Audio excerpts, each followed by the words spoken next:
Assalamualaikum muslim dan muslimah. Semoga Allah SWT memberikan muslim dan muslimah nikmat kesehatan dan keselamatan. Amin. Kita akan belajar tema 3, tokoh dan penemuannya. Subtema 3, ayo menjadi penemu. Sebelum belajar, kita berdoa dulu muslim dan muslimah. Sikap berdoanya. Doa sebelum belajar dengan mengucapkan basmalah. Bismillahirrahmanirrahim. Rabbi zidni ilma warzuqni fahma.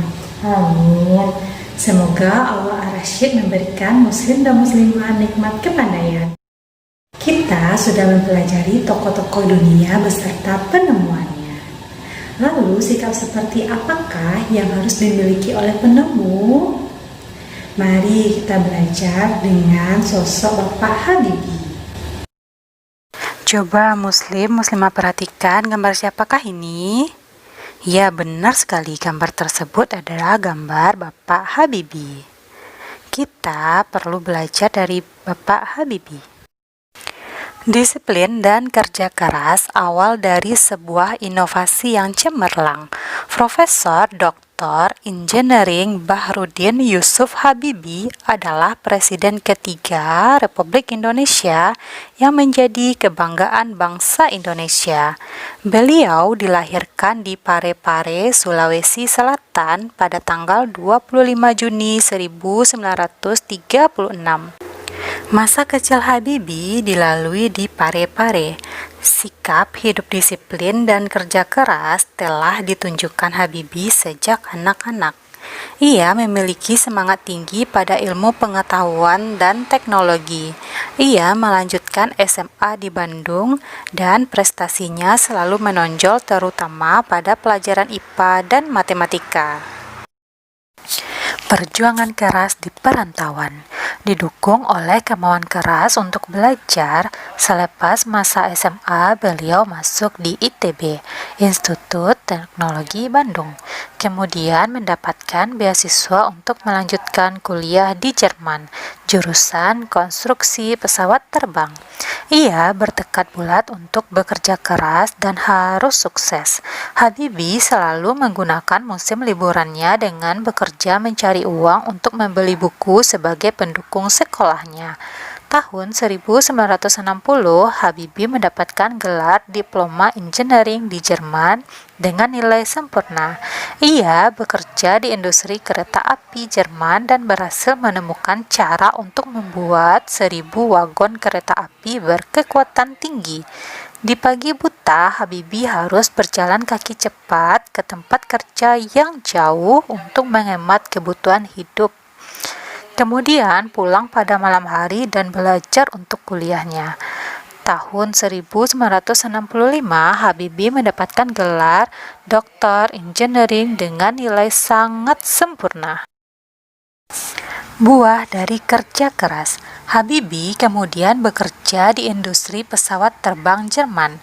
Karena sikap disiplin dan kerja keras, karirnya terus naik hingga dipercaya menjadi Vice President sekaligus Direktur dan Penasehat Senior di bidang teknologi. Ia menjadi satu-satunya orang Asia yang berhasil menduduki jabatan bergengsi di perusahaan pesawat terbang Jerman. Prestasi cemerlang buah dari disiplin dan kerja keras. Habibie menyumbang berbagai penemuan dan sejumlah teori di bidang konstruksi pesawat terbang, seperti Habibie Factor, Habibie Theorem, dan Habibie Method yang dipakai oleh universitas di seluruh dunia. Ia dijuluki sebagai Mr. Truck karena menemukan rumus untuk menghitung cacat badan pesawat terbang. Ia juga menerima banyak penghargaan dan prestasinya diakui di berbagai lembaga internasional seperti di Jerman, Inggris, Swedia, Prancis, dan Amerika Serikat, serta menerima penghargaan yang hampir setara dengan hadiah Nobel. Habibie Bapak Teknologi Indonesia. Tahun 1976, Habibie mendirikan industri pesawat terbang pertama di kawasan Asia Tenggara, yaitu PT Nurtonio dan industri strategis lainnya. Industri binaannya berhasil memproduksi pesawat terbang, helikopter, senjata, amunisi, kapal, tank, panser, water cannon, kendaraan RPPM, kendaraan tempur, dan masih banyak lagi untuk keperluan sipil maupun militer. Di tingkat dunia, Habibie terlibat dalam berbagai proyek desain dan konstruksi pesawat terbang seperti Fokker, pesawat angkut militer, jet eksekutif, Airbus, pesawat angkut dengan teknologi mendarat dan lepas landas secara vertikal, CN-235 dan CN-250. Selain itu, Habibie secara tidak langsung ikut terlibat dalam proyek perhitungan dan desain helikopter, pesawat tempur multifungsi, dan beberapa peluru kendali dan satelit di tingkat dunia. Allah Al-Khaliq yang Maha Pencipta telah memberikan nikmatnya kepada Bapak Habibie sehingga beliau berhasil membuat pesawat terbang. Bapak Habibie dengan penemuannya telah memberikan manfaat yang cukup besar bagi alat transportasi dunia, khususnya transportasi udara. Bagaimana pengaruh alat transportasi terhadap kehidupan ekonomi masyarakat Indonesia? Proses distribusi dalam kegiatan ekonomi berikut ini. Pertama, barang diproduksi di pabrik. Kedua, barang didistribusikan melalui transportasi udara, darat, ataupun perairan. Ketiga, barang berada di gudang. Keempat, barang disalurkan ke pasar maupun ke toko-toko. Itulah proses distribusi dalam kegiatan ekonomi. Muslim-muslimah pasti pernah mendengarkan radio. Dengan kita mendengarkan radio, kita dapat hiburan dan informasi. Mendengarkan radio harus menggunakan volume yang sedang. Tidak boleh terlalu tinggi, karena dapat mengganggu kenyamanan anggota keluarga kita di rumah. Kita bertanggung jawab untuk membuat rumah merasa nyaman. Untuk menjadi seorang penemu, kita harus memiliki tubuh yang sehat. Sekarang kita akan melanjutkan latihan kebugaran supaya tubuh kita lebih sehat dan kuat. Juga meningkatkan kecepatan, kekuatan, dan kelincahan. Muslim-muslimah akan melakukan latihan lari jarak sedang.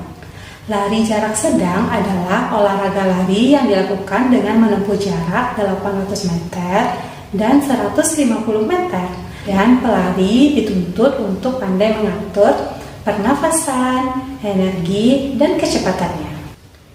Variasi olahraga ada 5 macam.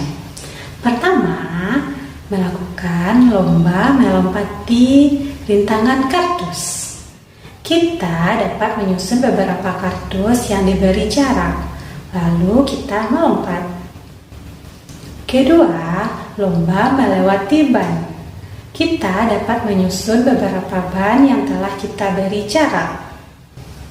Ketiga, lomba balap karung. Kita dapat melakukan balap karung maju ataupun balap karung mundur.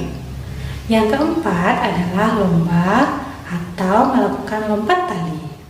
Yang kelima adalah squat thrust, adalah mengubah posisi tubuh, berdiri, jongkok, posisi sit up, jongkok, berdiri, dan seterusnya.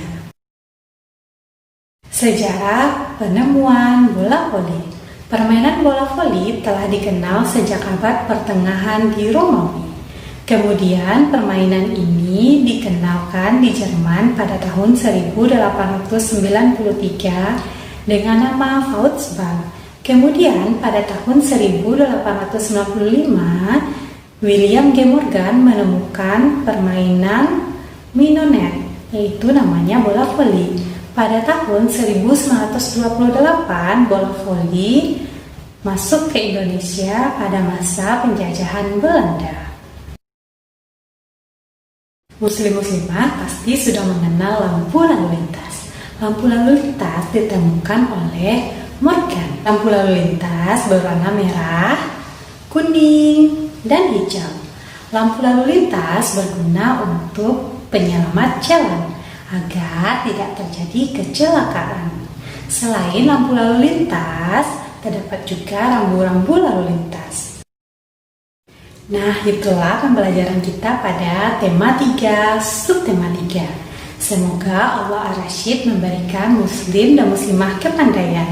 Amin. Sikap berdoa ya muslim dan muslimah. Doa sesudah belajar dengan mengucapkan hamdalah. Alhamdulillahirabbil alamin. Subhanaka Allahumma wa bihamdika asyhadu an la ilaha illa anta astaghfiruka wa atubu ilaika. Amin. Sampai jumpa muslim dan muslimah.